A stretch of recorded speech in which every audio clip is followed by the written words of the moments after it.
हाय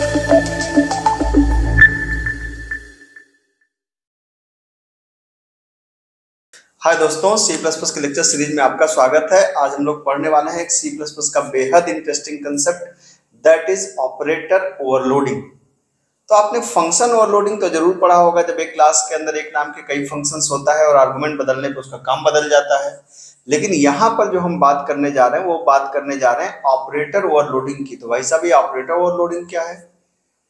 तो आपने कभी सोचा है कि अगर मैं बात करूं सी लैंग्वेज में, तो सी लैंग्वेज में अगर जैसे मान लीजिए कि सी लैंग्वेज आप पढ़ रहे हैं, तो सी लैंग्वेज में अगर आप कहें, मान लीजिए कि मैं कहाँ पे आ जाऊं भाई, यहाँ कहीं इधर कहीं हम लोग कुछ करते हैं, यहाँ पे आ जाते हैं। अगर आपने कहा कि एक आपने लिया कि एक कैरेक्टर एरे ए है और ए के अंदर अगर मान लीजिए कोई स्ट्रिंग एक एरे है, मतलब सिंपल ऐसे समझिए कि सी लैंग्वेज में आप राम प्लस श्याम ये नहीं कर सकते, सी लैंग्वेज में अलाउ नहीं है। सी लैंग्वेज में अगर आपको ऐसा करना है तो आपके पास एक फंक्शन है जिस फंक्शन का नाम क्या है, strcat, जो दो स्ट्रिंग को कॉन्केटिनेट करता है। आपने पढ़ा होगा उस फंक्शन को, ठीक है, ये करता है। लेकिन अगर आप यही सी प्लस प्लस में या जावा में कह रहे हैं कि राम प्लस श्याम, तो ये सही है सी प्लस प्लस और जावा के हिसाब से, बिल्कुल ठीक है। जबकि सी लैंग्वेज में राम और प्लस श्याम ठीक नहीं है, मतलब राम और श्याम दो कैरेक्टर एरे हैं और कैरेक्टर एरे को मतलब स्ट्रिंग को प्लस ऐड नहीं कर सकता सी लैंग्वेज में, लेकिन वही प्लस सी प्लस प्लस और जावा में ऐड कर देता है, ठीक है। आपने पढ़ा होगा कि जैसे सी में, सी प्लस प्लस में, जावा में प्लस प्लस सिंबल होता है, लेकिन कुछ लैंग्वेजेस में प्लस प्लस सिंबल नहीं होता, जैसे पाइथन में प्लस प्लस सिंबल नहीं होता है ना। तो लैंग्वेज टू लैंग्वेज ये सिंबल्स के मीनिंग बदल जाते हैं। सिंबल का मतलब ऑपरेटर, इसका मीनिंग बदल जाता है। इसका मतलब भाई साहब, ये ऑपरेटर ओवरलोडिंग इतना पावरफुल है कि इसकी मदद से आप नई लैंग्वेजेस बना सकते हैं और नई लैंग्वेजेस में ऑपरेटर्स के काम अपने हिसाब से डिफाइन कर सकते हैं। जैसे देखिए, मैंने बताया आपको कि पाइथन में सी प्लस प्लस नहीं है, जबकि सी में, जावा में और सी प्लस प्लस में सब में प्लस प्लस सिंबल का इस्तेमाल होता है, ठीक है।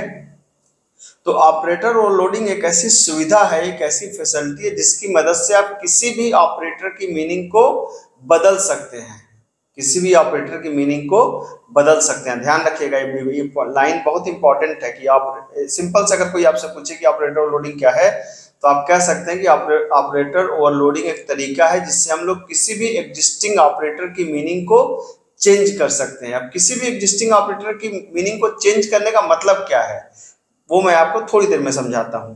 तो किसी भी ऑपरेटर को अगर ओवरलोड करना हो, चेंज करना हो, तो उसके लिए क्या है हमारे पास, उसके लिए हमें ऐसा लिखना होता है कि क्लास के अंदर एक फंक्शन बनाते हैं। किस नाम से? फंक्शन का नाम ही होगा क्या, ऑपरेटर।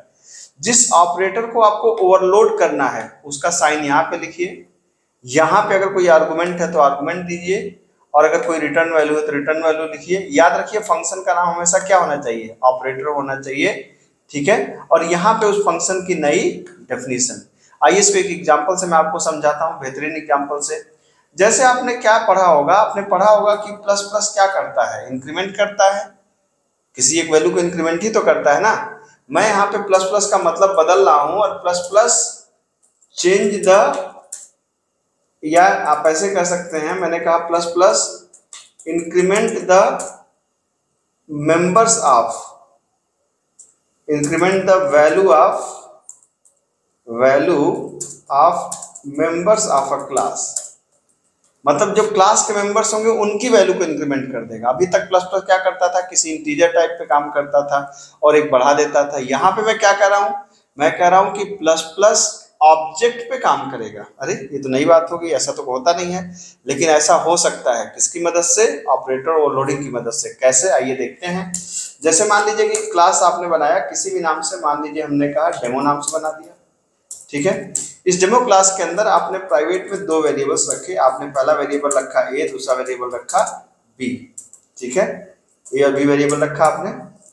इसके अंदर आपको क्या करना है कि ए और बी की वैल्यू को इनिशियलाइज करना चाहते हैं थ्रू कंस्ट्रक्टर्स। हम चाहते हैं कि ऑब्जेक्ट बनते ही ए और बी की वैल्यू हो जाए, तो जाहिर सी बात है कंस्ट्रक्टर्स को बनाना पड़ेगा। तो आपने एक डेमो बनाया, constructors int x, int y, और आपने ए के अंदर क्या डाल दिया, एक्स को, और बी के अंदर क्या डाल दिया आपने, वाई को। तो ये हमारे ए और बी की वैल्यू इनिशियलाइज कब हो जाएंगी, जब क्लास का ऑब्जेक्ट बनेगा उस समय हो जाएंगी।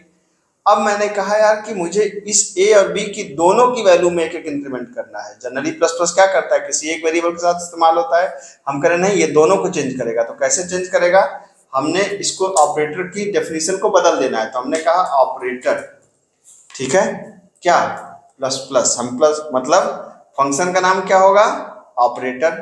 किसकी मीनिंग को बदलना है, प्लस प्लस की मीनिंग को बदलना है, ठीक है। कोई आर्गुमेंट है नहीं, करना क्या है, हमने कहा A plus plus B plus plus, simple. हमने कहा कि ए की वैल्यू को भी बढ़ा दो और बी की वैल्यू को बढ़ा दो, कब, जब प्लस प्लस को कॉल किया जाए तब। अब क्या होगा, हमने एक फंक्शन बना दिया वाइड क्या, शो, वाई वैल्यू को शो कर दो।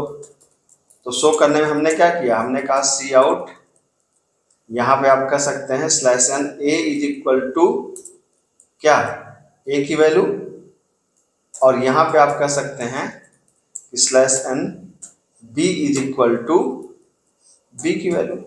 बिल्कुल सिंपल सी बात है, इसमें कोई नई बात नहीं है, हम ए और बी की वैल्यू को प्रिंट करा रहे हैं। अब हमने देखिए ध्यान से, हमने क्या किया, सिंपल, एक क्लास के अंदर हमने दो वेरिएबल लिया ए और बी। हमने कहा कि ए और बी, तो एक्स की वैल्यू मतलब एक्स के अंदर, ए के अंदर क्या चला जाए, एक्स की वैल्यू, और बी के अंदर क्या चला जाए, वाई की वैल्यू। ऑपरेटर प्लस प्लस, हमने कहा जब प्लस प्लस ऑपरेटर को मैं कॉल करूं तो ए को एक बढ़ा दे, बी को बढ़ा दे, और शो में हम शो करा देंगे, ठीक है। तो अब देखिए ध्यान से, अब यहाँ पर याद रखिए जो ऑपरेटर की मीनिंग चेंज होती है सिर्फ उस फंक्शन के लिए चेंज होती है। वैसा नहीं कि वो ऑपरेटर ऐसा ही बिहेव करेगा पूरे सी प्लस प्लस में, ऐसा नहीं है। जब तक आपका प्रोग्राम रन करेगा तब तक वो प्लस प्लस वो काम करेगा जो आपने डिफाइन किया है। अब ये इसको इंपॉर्टेंट ढंग से समझिएगा, सी प्लस प्लस जहां आप लिख रहे हैं वो खुद भी तो एक इन्वायरमेंट है। तो आपका जो ऑपरेटर यूज हो रहा है वो उस इन्वायरमेंट के हिसाब से इस्तेमाल हो रहा है जो इन्वायरमेंट आप यूज कर रहे हैं। और अब हमारा प्रोग्राम जब रन करेगा तो हमारा प्लस प्लस हमारे इन्वायरमेंट के हिसाब से रन करेगा। ये बहुत छोटी सी बात है, इसको ध्यान से 2-3 बार सुनिएगा, शायद तब आपको समझ में आ जाएगी, ठीक है। जैसे हमने क्या किया कि डेमो क्लास का एक ऑब्जेक्ट बनाया और ऑब्जेक्ट के अंदर मैंने पास किया 10 and 20। तो जाहिर सी बात है ए और बी की वैल्यू क्या होगी, 10 and 20। मैंने कहा ऑब्जेक्ट डॉट शो, तो शो क्या करेगा, शो करेगा, एक बार 10 प्रिंट करेगा, एक बार 20 प्रिंट करेगा, मतलब ए की वैल्यू 10, बी की वैल्यू 20। अब मैंने प्लस प्लस ओबीजे कॉल कर लिया। अब ध्यान दीजिए, यहाँ पर प्लस प्लस तो किसी न्यूमेरिक के साथ में कॉल होता था, लेकिन यहाँ प्लस प्लस किसके साथ में कॉल हो रहा है, ऑब्जेक्ट के साथ में कॉल हो रहा है। क्यों, क्योंकि हमने प्लस प्लस की मीनिंग को अपने प्रोग्राम के लिए क्या कर दिया, बदल दिया है।